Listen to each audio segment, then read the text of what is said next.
Hello everybody, this is Anna. Welcome to my channel. So spring is here and I have been really busy with my plants and orchids the last week or so.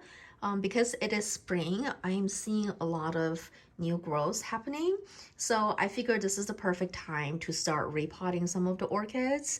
So I did quite a bit of repot the last week. And I just want to say, this is my second spring since I started growing orchids. And this year, I am just having so much better time and just really enjoyable time with my orchids compared to this time last year. Because this time last year, all my orchids were dying and I was trying to salvage or save them. And this is a prime example. This is called Fell Lava, and I purchased this orchid from Peter Lin at Big Leaf Orchid, and it's a very good website to purchase orchid from. And I made the rookie mistake of buying really nice orchids way too soon. So I ended up not killing, I don't think any of them has died, but almost killed all the orchids by just letting the orchids sitting in very high concentrated fertilizer water for weeks and weeks. And don't ask me why I did that. I don't know. I just did it. And so as a result, the roots rotted but it has recovered quite nicely. So as you can see there are roots in here, and there is actually a tiny leaf sprouting out in the center, but my camera is not focusing. Okay, so yeah, this time I'm having really enjoyable experience with my orchids because I have learned a few skills that help my orchids to thrive. So I'm really happy about that. And by the way, guys, if you are looking for really exotic orchids, Peter Lin at bigleaf orchids.com is a phenomenal seller. I've ordered many times from him, and the plants always arrive in just the best condition. So it's definitely worth checking it out. And this is a new plant. I haven't bought any new orchids for since the last haul, but I did pick up this really gorgeous African violet. I don't have any white colored ones, and I've yet to learn how to make the African violet bloom, but look how pretty it is. Sometimes when the orchids don't bloom, it's nice to have some other flowers around, but right now actually I do have blooms. Look at that. Okay, so, orchid update. What's been happening with my orchid collection? Okay, this is the orchid I purchased at, at Sunset Valley. I actually can't remember when I bought this. And the sad thing is, I completely forgot about this orchid. And when the flower buds started to develop, I couldn't remember what the flower looked like. And let me just get the name. Oops. Okay, it's called Jungle Hotspot and Sandspot Sandy. It's a hybrid. It doesn't have a name, it has a number. But I think the flower is just really incredible. The bloom will get bigger.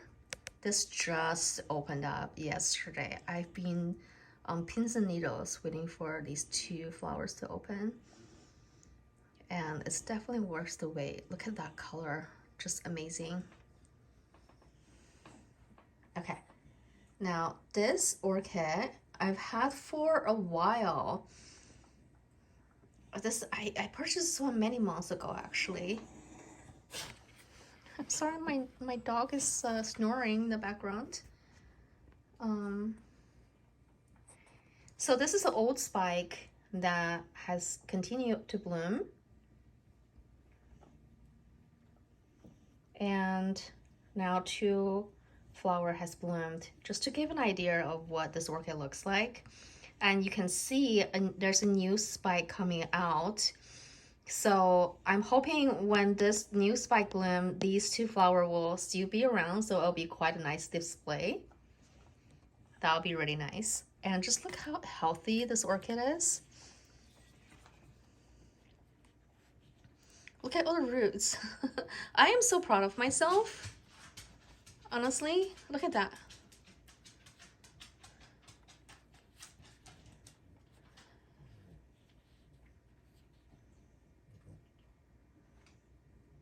And for this orchid, I have it hanging up in a hanging planter.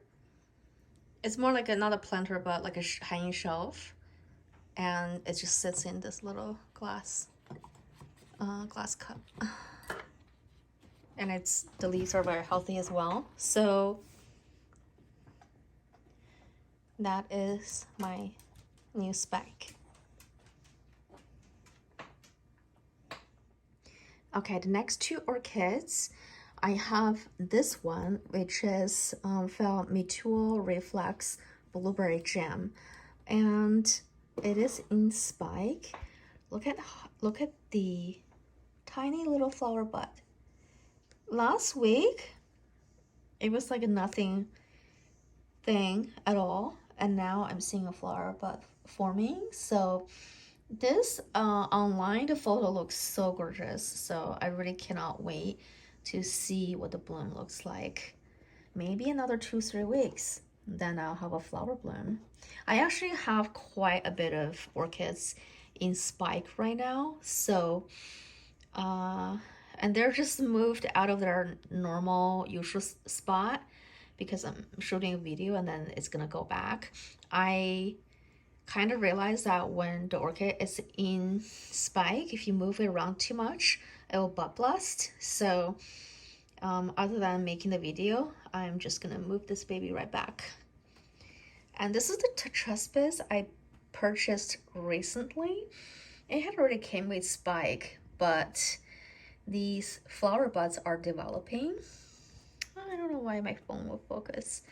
These flower buds are developing. That wasn't even here like a week ago. So hopefully it will bloom for me as well in maybe a few weeks. The only thing I am not so sure is it's supposed to be a red bloom. So I don't know why the flower buds still seem like they're white. So but when you purchase orchid without bloom, you never know. Okay. And this is Fel japonica. This has completely bloomed. And it has a really nice fragrance. It's such a elegant orchid. This one, I actually just keep it. I actually just keep this on the table because I am really enjoying the bloom right now. Along with this orchid that I did for my orchid haul. I think this is like one of my favorite orchid. Yeah, I mean, not a whole lot of bloom, but I just want to show my progress for a beginner to finally be able to get the Phalaenopsis orchid to bloom was a big deal to me because for quite a while I couldn't just get these orchids figured out, and now they're not dying on me, so I'm very happy.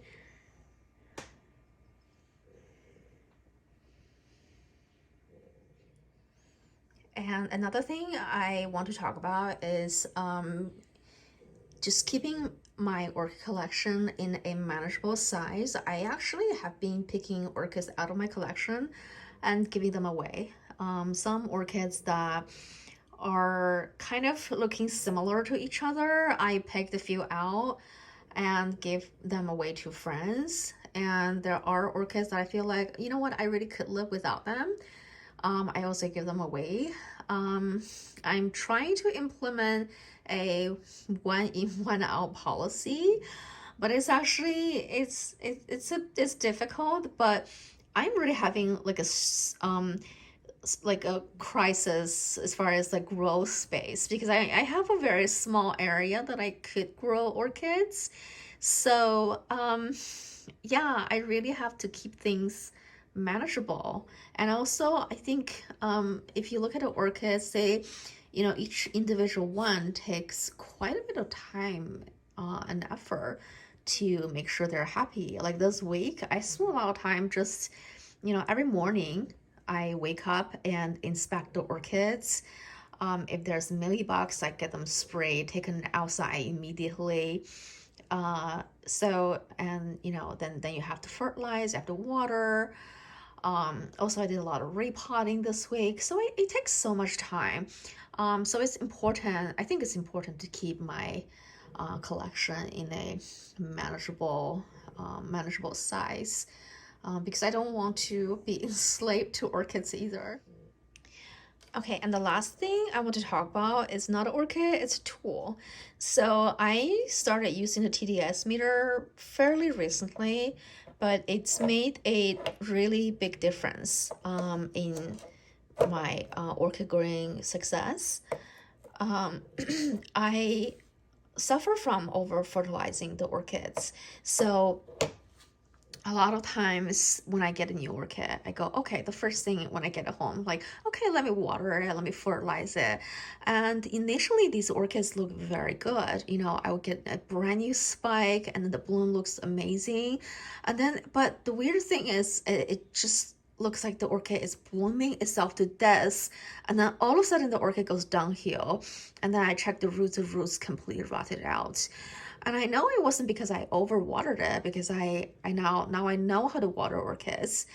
So I figured that it could be the fertilizing solution has too high of a concentration.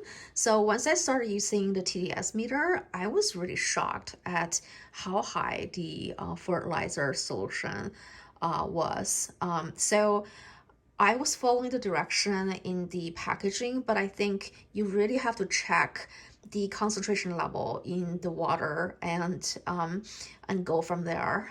Because you think about in nature, orchids get fertilized when it rains, and the rainwater is it's very gentle, so it's not like a chemical factory. So I once I started using the TDS meter, I think the orchids are doing really well. They perked up, but they're not like it's not like they're on steroids or anything like that.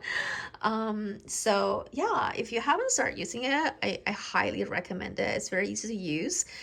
You just check, once you put the fertilizer into the water, you just check this to see how many parts per million. Usually for I think anything within 200 parts per million is acceptable, but I go much, much lower. Like for fertilizer solution, I go even like 100 parts per million. And then for CalMac, I do maybe around 50 parts per million. And my orchids have been doing really well. So I highly recommend this tool if you haven't already started using it. Okay, guys, that's all I have for you today. I hope you enjoyed this episode and hope you have a wonderful week. I'll see you next time. Bye.